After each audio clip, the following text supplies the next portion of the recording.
역사란 무엇인가라고 하는 작은 소책자입니다만은 역사에 대해서 아주 명쾌하게 잘 기술하고 있는 책인데, 그분은 역사란 무엇인가, 역사란 역사가와 그의 사실들 사이의 지속적인 상호작용의 과정이며 현재와 과거 사이의 끊임없는 대화이다, 그렇게 말했습니다.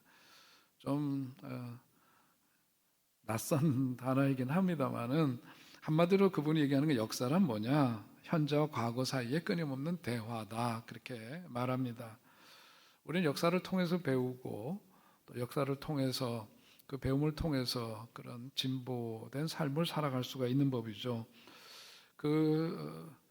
역사적 관점에서 보자면은 같은 동시대를 살아가면서도 어떤 나라는 패전국이 되고 어떤 나라는 승전국이 되는 이유가 뭘까? 또 승전국이면서도 그 한 시대가 아니라 오랜 세월 동안 그야말로 인류 역사 발전에 지대한 영향을 끼치고 공헌을 한 이제 그런 나라는 어떻게 돼서 그런 건가? 이런 문제들에 대한 어떤 역사를 다시금 우리가 살아가면서 살펴볼 필요가 있죠. 시오노 나나미가 쓴 로마인 이야기는 많은 분들에게 읽혀진 참 귀한 책인데, 거기서 얘기하고 있는 것도 보면은 대표적으로 그 앞에서 그러죠. 로마인 이야기를 쓰게 된 게,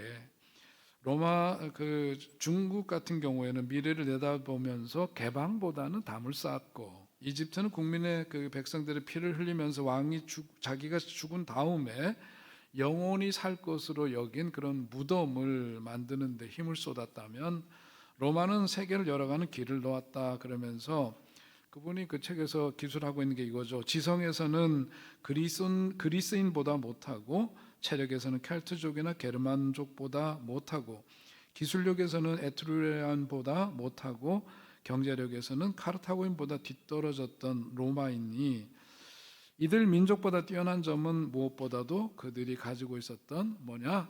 개방적 성향, 바로 그것이 아닐까. 그분은 그렇게 이야기를 하고 있습니다. 열린 눈으로 세상을 바라보고 열린 마음으로 세계를 바라보는 그런 개방성, 그것이 그들 민족이 그야말로 지대한 영향력을 세계에 끼칠 수 있었고, 오랫동안 그들의 문화가 또 이방, 열방을 향해서 그렇게 쓰임받았던 것 아닌가. 개방적 성향을 그분은 이야기를 했습니다.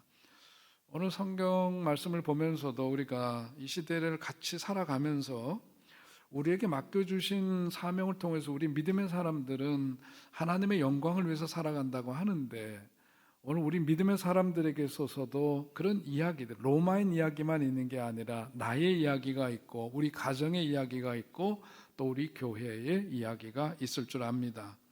중요한 것은 뭐냐면 제한된 시간 속에 살다가는 우리들인데, 잠시 세상에 왔다가 사라져가는 인생이지만 그 이야기를 앞으로 후세들에게 어떻게 남길 건가, 이것을 의식하면서 살아가는 삶과 그렇지 않은 삶과는 굉장한 차이가 있으리라고 생각을 합니다. 교회에 대한 것도 마찬가지죠. 과연 우리 광현교회 이야기를 앞으로 후세들은 어떻게 기록할까라고 하는 겁니다. 민족의 역사를 그렇게 공부한다거나 한 개인의 삶을 연구해 보더라도 공통점이 있는데, 저마다 그들은 다 자기 약점을 갖고 있다라고 하는 거죠. 그런데 그 약점을 극복하고 장점은 최대한 발휘한 개인이든 어떤 민족이든 그렇게 해야만 살아남을 수 있고 또 그렇게 해야만 된다는 거죠. 다시 말해서 약점은 극소화하고 장점은 극대화하면서 그런 진보를 이루어가는 건데, 가만 생각해 보면 우리들도 마찬가지로 개인만 보더라도 어떤 약점도 있고 강점도 있고 그렇습니다만은, 그런데 분명한 것은 뭐냐면 하나님께서는 우리에게 생명을 주셨을 때 우리에게 주어진 그 날들을 살아가는 어떤 그 무기를 다 우리 손에 주어졌다고 생각을 합니다. 그래서 다윗 같은 경우에 보면 어린 소년이지만 항상 그 손에 뭘 들고 다녔느냐면 물맷돌을 갖고 다녔단 말이죠. 그러니까 어려서부터 자기 삶의 현장에서 물맷돌 하나 가지고 그 양치기로서의 직분을 잘 감당하다가 결국 골리앗을 대면했을 때 그 골리앗을 쓰러뜨려 넘길 수 있는 그런 힘이 그에게 있었고, 어리고 또 연약하지만은 그런 연약함에도 불구하고 그가 갖고 있는 자기에게 주어진 그 강점을 최대한 살려서 자기 인생이 새로워지는 것을 성경은 또한 보여주고 있는 것처럼 오늘 우리들도 그렇다. 가만 들여다보면 너나 할 것 없이 어떤 연약함도 있고 약점이 있지만 거기에 머무는 인생이 아니라 그것을 넘어서서 그 약점은 최소화하고 하나님께서 나름대로 주신 것들을 그렇게 극대화하는 그런 삶을 추구할 때 우리의 삶 속에서 주님께서 이루시고자 하시는 그런 일들이 더욱더 크게 번성하고 나타나게 될 줄로 믿습니다. 자, 오늘 이제 이 말씀을 보면서 이제 요단을 건넌 이스라엘 민족들이 그 정말 하나님의 도우심과 함께하심 속에서 그 기적적으로 거기를 건넜죠. 믿음으로 건넜습니다.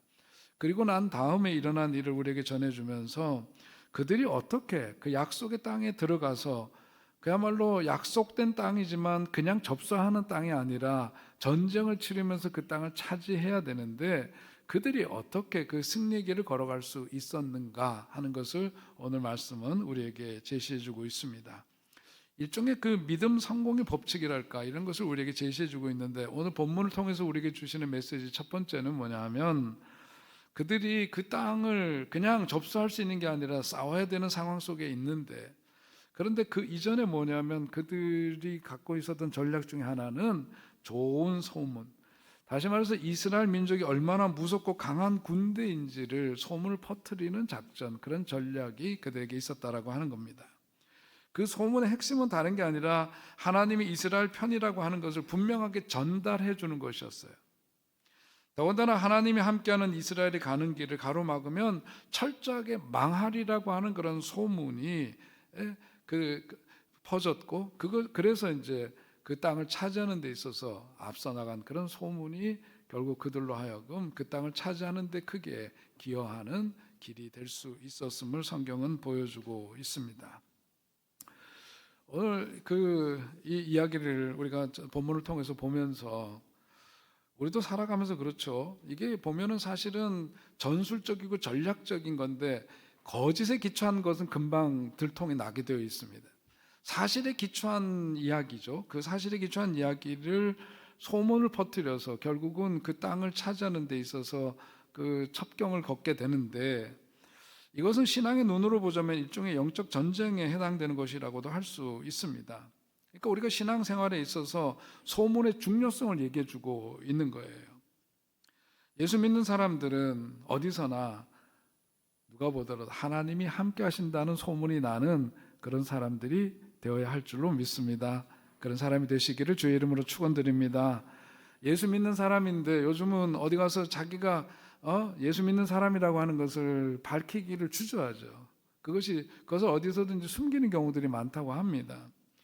그런데 뭐냐면 우리는 살아가면서 예수의 사람들은 하나님이 저와 함께 하는구나 하는 것이 소문이 나는 그런 사람이 되어야 한다. 하나님이 함께 하시기 때문에 함부로 마귀의 세력들이 건드리지 못하게 되는 그런 인생 살아야 된다는 이야기입니다. 전쟁이라고 하는 것은 힘으로만 싸우면 언젠가는 이기면서도 지게 되어 있어요. 왜냐하면 힘으로 항상 이길 수 있는 것은 아니기 때문입니다. 그것은 역사가 이미 보여주고 있는 것이기도 하죠. 힘으로 영구히 유지한 나라는 우리 역사 속에서 없었어요. 그것은 불가능한 일입니다. 오늘 이스라엘 백성들도 군사력으로 이길 수 없는 전쟁이지만 하나님이 함께 하시는 군대라는 것을 천하에 알리면서 그들이 승리했다는 이야기를 성경은 우리에게 들려주고 있는 거예요. 그러므로 오늘 우리 이 시대를 살아가는 그리스도인들에게 필요한 소문이 있습니다.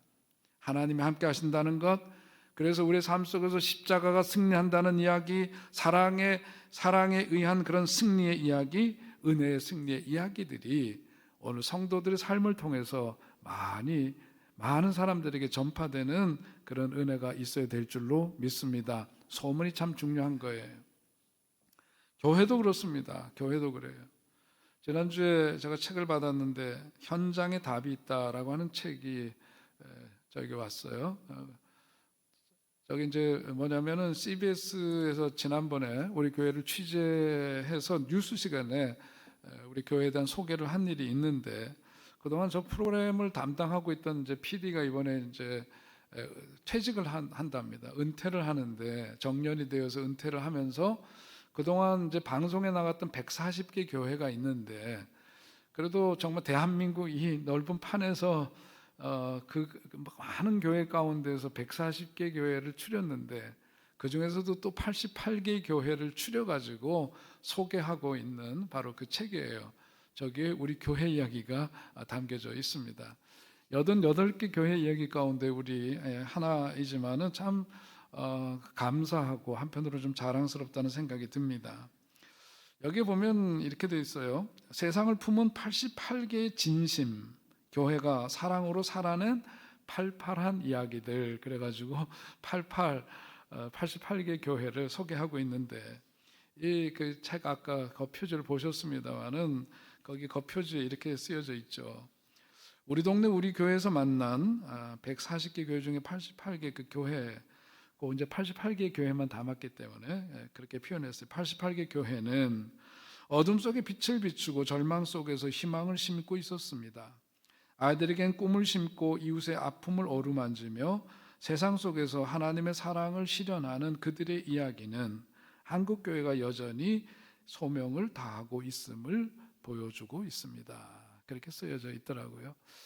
저는 그 많은 교회들 가운데서 그래도 우리의 이야기를 우리가 막 이렇게 뽐내고 자랑하는 게 아니라 언론을 통해서 제3자가 우리의 이야기를 그렇게 세상에 전해 준 것이 참 고맙고, 한국에 참 우리 이 땅에 많은 교회들이 있지만 그래도 우리가 지향하고 살아가고 있는 이 목회 또 교회 이야기가 누군가에게는 본이 되고 누군가에게는 선한 영향력을 끼쳐서 한국 교회가 새로워지는 데 기여할 수 있는 일종의 그런 하나의 디딤돌이 될 수 있다라고 하는 것이 참 자랑스럽고, 이런 모든 일들이 뭐예요? 성도 여러분들이 그동안 기도하고 또 물질로도 헌신하고 시간을 드리고 교회를 사랑하고 주님을 사랑하는 마음으로 이렇게 드려왔던 그런 헌신의 한 작은 결과가 아닐까, 그런 생각을 갖게 됩니다. 여러분, 교회만이 아니라 여러분의 삶이 좋은 소문이 많이 나는 삶이 되시기를 주의 이름으로 축원드립니다. 아멘 합시다. 네? 여러분, 우리 살아가면서 좋은 소문 많이 나는 삶이 되어야 해요. 사업을 하면서도 좋은 소문 많이 나시기 바랍니다. 여러분, 가정을 통해서도 좋은 소문이 많이 나게 되시기 바라고, 그래서 믿을만하고 소망이 있고 미래가 있다는 그런 소문이 많이 나는 그런 현장, 그것이 우리의 교회가 되고 여러분의 삶의 터전이 되시기를 다시금 주의 이름으로 간절히 축원드립니다. 하나님이 함께 하신다는 좋은 소문을 가진 지도자를 가진 백성은 축복된 백성일 거예요. 인도의 간디라고 하는 분은 누구나 잘 아는 분입니다만은 그분에 대한 일화가 이런 게 있죠. 길을 가다가 정말 길을 가는데 많은 군중들이 그를 에워싸고 몰려옵니다. 그런데 그 간디가 길을 가다가 어느 노파가 슬피 울고 있는 모습을 그가 보게 되었는데, 그 간디가 그 노파에게 다가가서 아무 말도 없이 수건을 꺼내서 노파의 그 눈물을 닦아주었대요. 그러면서 혼잣말로 이렇게 이야기를 했답니다. 모든 사람의 눈물을 씻어주고 싶지만 나에게는 손이 모자라는구나, 그런 말을 했대요. 그런데 누군가 그 옆에서 그 이야기를 들었다는 거죠. 누군가 그 간디가 진정성을 가지고 그 늙은 노파의 그 눈물을 닦아주면서 가졌던 그런 마음, 그리고 그렇게 했던 표현들, 그러면서 사람들이 그걸 누군가가 듣고 소문을 내기 시작했고, 그것이 인도 전국에 퍼져서 그야말로 그 간디라고 하는 그분 말 한마디로 영국 식민지 억압 가운데 살았던 인도 국민들에게 그야말로 큰 용기를 주고 감동을 주는 일이 되었다, 그렇게 전해지고 있습니다. 그러니까 영국 식민지 하에 살고 있었지만 그런 어른의 그 말 한마디, 그 마음씀 그 하나가, 그 이야기가 다른 이들에게 전파되면서 큰 어떤 역사를 불러일으키게 되는 거죠. 여러분의 가정 속에서도 마찬가지입니다. 여러분의 가정 속에서도 이런 어른들이 있는 가정 복된 가정이고, 교회를 생각할 때에도 이렇게 마음씀이 정말 넉넉하고 품을 수 있는 마음, 아픔을 정말 아픔으로 느낄 수 있고 분별력 있는 그 분별력을 갖고 있는 그런 어른 한 분, 그 한 분 한 분이 참 큰 재산이고 소중하죠. 거기에는 희망이 있고 우리 사회를 볼 때도 마찬가지입니다. 그런 어른들이 많이 일어나는 그런 이 나라가 되어서 요즘 어수선하고 참 어려운 시기를 보내고 있지만 정말 앞으로 정말 우리 특별히 믿음의 사람들이 어디서든지 좋은 소문나는 사람들이 되고 좋은 어른들이 되어서 희망이 있는 그런 사회를 만들어가고 그런 교회를 일구어가는 역사가 있게 되시기를 다시금 주의 이름으로 간절히 소원합니다. 그러니까 오늘 우리들이 생각해야 될 것은 오늘 나의 삶은 무엇을 증거하고 있는가를 생각해 보아야 해요. 나의 모든 그 언행심사가 내 삶인데 나는 무엇을 증거하고 살아가고 있는가? 또 한편은 나는 지금 어떤 소문을 만들고 있는가? 한번 여러분들 스스로 질문해 보셔야 합니다. 나는 지금 어떤 소문을 만들고 있느냐? 내가 하는 이야기들이 어떤 이야기들이 내가 세상에서 이렇게 드러내고 있는 것들이 도대체 어떤 소문을 만들고 있는 걸까? 우리 신앙도 그렇고 교회도 어떤 아름다운 소문을 만들고 있는지 물어봐야 할 것입니다. 물론 소문이 진실된 이야기여야만 되겠죠. 만들어내는 거짓 소문으로는 안 됩니다.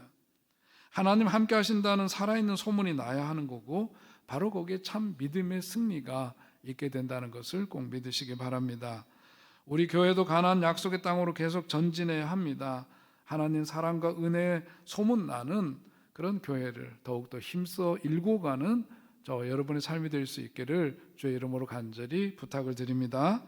두 번째로 오늘 말씀은 새 역사를 위해서 순종해야 됨을 일러주고 있습니다. 요단강을 건너고 이제 여리고성을 앞두고 있는 그런 상황인데 전투의 전략으로 보자면 이제 배수진을 친 상황이죠. 뒤에는 요단이 있고 앞에는 난공불락의 여리고성이 있는 그런 상황 속에 있는 긴박한 상황입니다.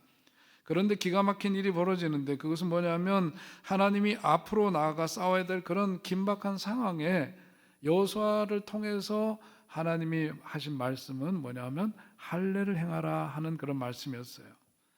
여호수아에게 그렇게 명령합니다. 전투를 앞둔 그런 그 장수의 입장에서 볼 때 이것은 참 답답한 하나님의 말씀이 아닐 수가 없는데 그런데 여호수아가 순종하고 할례를 모든 백성에게 행하도록 했다고 성경은 증언하고 있습니다.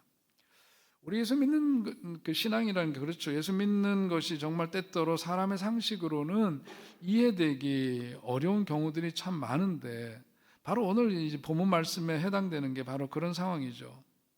모든 전력을 다 정비해 가지고 싸울 준비를 해야 되는데 할례를 행하라. 그것은 상식적이지 않습니다.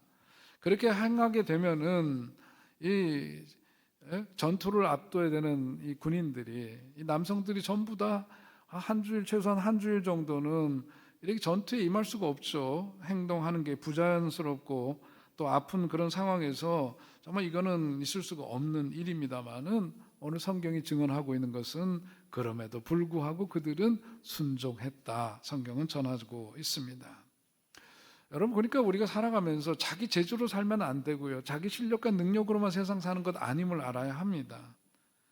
옛날 어른들이 그런 말씀을 하셨죠. 자기 재주에 자기가 넘어간다 그랬습니다. 똑똑한 것 같은 사람들의 한계가 바로 거기에 있는 거죠. 자기 수준에서 모든 것을 판단하고 그 이상 높은 것을 인정하지 않으려는 그런 태도들이 있어요. 그게 참 못난 건데 그렇게 되면 세상 참 좁게 살고 답답하게 사는 거죠. 그러니까 자기 눈높이에서만 모든 것을 다 재단하고 자기가 눈에 보이는 것만이 전부인 것처럼 생각하고 그렇게 사는 것은 용렬한 삶이 아닐 수가 없습니다. 그런데 오늘 성경 말씀을 보면 가나안 땅으로 들어가야 하는 이스라엘 백성들에게 요구되는 신앙이 뭐냐면 바로 이거 하나님의 말씀이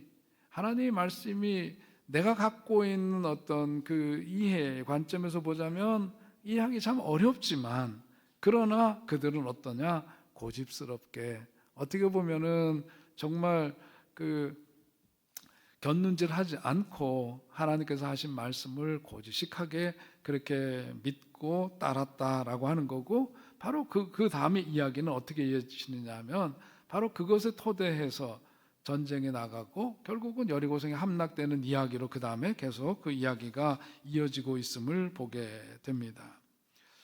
오늘 신앙이라고 하는 것은 삶이에요.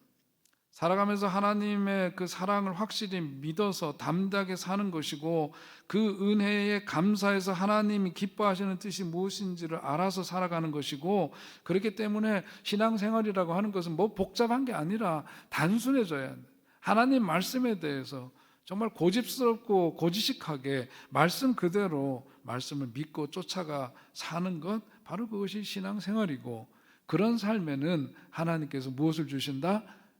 믿음으로 승리하는 역사를 더해 주신다는 것, 성경이 증언하고 있습니다. 그런 삶을 누리시기를 주의 이름으로 축원드립니다.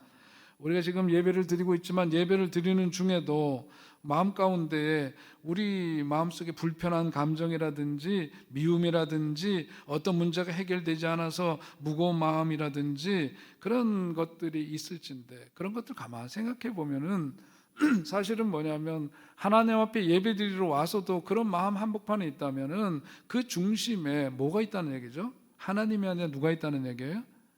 내가 있다는 얘기죠. 이기적인 자기 생각이 많아서 그럴 수 있다. 그러니까 하나님 앞에 예배드리는 이 시간만이라도 우리는 뭐 버리고 내려놓고 단순하게 주님 말씀을 순종하면서 하나님 앞에 예배드리고, 주님께서 내려주시는 그 은혜를 힘입어서 우리에게 주어진 그 삶의 자리에서 살아가는 성도들이 될 때 하나님께서 우리에게 더해 주시는 은혜를 힘있게 될 줄로 믿습니다. 여리고 전투를 앞두고도 할례를 명령하시는 하나님의 명령에 순종하는 하나님의 사람들 가운데 놀라운 기적이 일어나게 된다는 걸 분명히 보여주고 있어요. 여러분의 삶 속에서도 순종함으로 누리게 되는 그런 축복의 역사가 가득하시기를 주의 이름으로 축원드립니다. 오늘 끝으로 말씀을 보니까 새 역사를 위해서 헌신해야 됨을 성경은 말씀해 주고 있습니다. 본문을 보면은 할례를 행하도록 명령한 대상이 누구냐면 광야 2세대들이죠. 우리가 앞서서 보신 것처럼 이제 광야 1세대는 갈렙과 여호수아를 제외하고는 다 그들은 광야에서 죽고 말았습니다. 이제는 광야에서 태어난 광야 2세대, 다시 말하면은 만나 세대라고도 표현할 수 있는데, 그야말로 광야길에서 하나님이 내려주시는 만나를 먹고 자란 세대들이에요. 그런 세대들인데, 출애굽 1세대 사람들은 그동안에 이제 거기서 다 할례를 행했지만은 이제 뭐냐면 그 약속의 땅으로 들어가야 되는 만나 세대, 광야 2세대들은 소위 말해서 그런 할례를 행하지를 않았단 말이에요. 그런데 이런 중요한 시점에서 그렇게 할례를 행하도록 했다라고 하는 것은 뭘 뜻하느냐? 바로 이 만나 세대, 다음 세대의 신앙 교육의 중요성을 여기서 저는 일깨워주고 있다고 봅니다. 6절에 있는 말씀을 보니까 거기 나오는 말씀인데 우리 함께 읽을까요? 6절 시작. 이스라엘 자손들이 여호와의 음성을 청종하지 아니하므로 여호와께서 그들에게 대하여 맹세하사 그들의 조상들에게 맹세하여 우리에게 주리라고 하신 땅, 곧 젖과 꿀이 흐르는 땅을 그들이 보지 못하게 하리라 하시매. 하나님의 음성을 듣고도 그 말씀대로 따르지 않으면은 예비된 땅, 약속된 땅이지만 그들이 그 땅을 결코 차지하고 누리지 못할 거다. 젖과 꿀이 흐르는 축복의 땅이지만 목전까지 왔음에도 불구하고 그 복을 누리지 못할 거라는 점을 분명히 합니다. 그러니까 오늘 이 말씀에서 우리들이 정말 마음에 새겨야 될 것은, 예수 믿는 가정들도 보면은 신앙 1세대들은 잘 믿는 것 같지만 자녀들 세대가 신앙 교육을 소홀히 함으로 잘 믿지 못하고 이어지지 못하는 경우들이 많은데, 거기에 대한 말씀을 우리에게 주시는 거라고도 볼 수 있는 거죠. 그러니까 이 젖과 꿀이 흐르는 땅에 들어가는 그 축복이 예정되어 있지만은 신앙 교육이 제대로 되어 있지 않으면은 그게 뭐냐면 가나안 땅에 들어가지 못하리라, 하나님이 예배하신 그 복을 누리지 못하리라 하는 이야기를 통해서 앞선 세대 부모들의 어떤 영적인 무관심이 결국은 자녀들에 대한 하나님의 축복을 가로막게 되는 범죄가 될 수가 있다라고 하는 점을 말씀해 주고 있는 겁니다.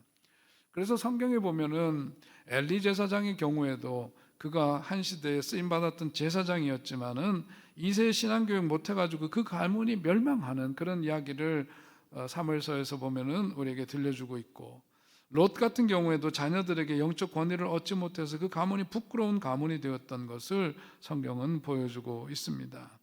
그러니까 오늘 우리 예수 믿는 사람들, 특별히 가정에서 오늘 말씀을 통해서 정말 기억해야 될 것은 우리가 어떤 어려움이 있더라도 자녀들에 대한 그 신앙 교육, 그 신앙이 이어지는 것에 대해서는 결코 끝까지 포기해서는 안 된다. 하나님께서 우리들에게 주신 그런 은혜와 복을 우리 자녀들 세대도 더욱더 풍성히 누리는 그런 은혜가 여러분 모두에게 임하시기를 주의 이름으로 축원드립니다. 다음 세대가 잘 돼야 합니다.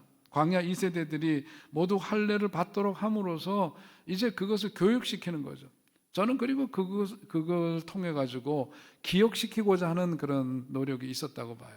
그건 뭐냐 하면은 이런 큰 전투를 앞두고 할례를 행했다라고 하는 것, 그 이야기를 한번 그 이전의 역사를 돌이켜 보니까 어떤 사건이 있었느냐면 아말렉하고의 전쟁을 치렀던 그런 일이 있습니다.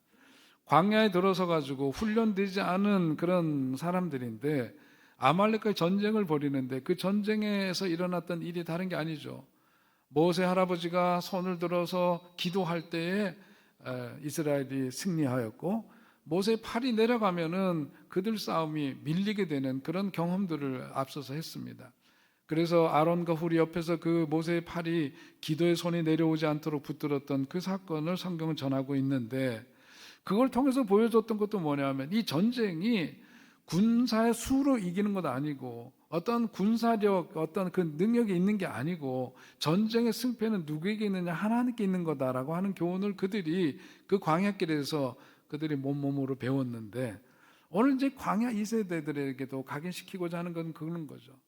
지금 뭐 각계전투 훈련을 많이 하고 뭐 이런저런 전술적인 훈련을 많이 해서 승리하는 게 아니라 오늘 할례를 행하라고 하는 것은 비상식적으로 보였지만 하나님 말씀에 순종하고 이 전쟁은 하나님의 손에 붙들려 있기 때문에 우리가 그 말씀에 대해서 순종하고 헌신할 때에 결과적으로 우리가 그 싸움에서 이길 수 있다는 교훈을 아말렉 사건, 아말렉과의 그 전쟁의 이야기를 상기시키기 위해서 오늘 이 시점에서 바로 할례를 행하도록 하셨겠구나 그런 생각을 갖게 됩니다.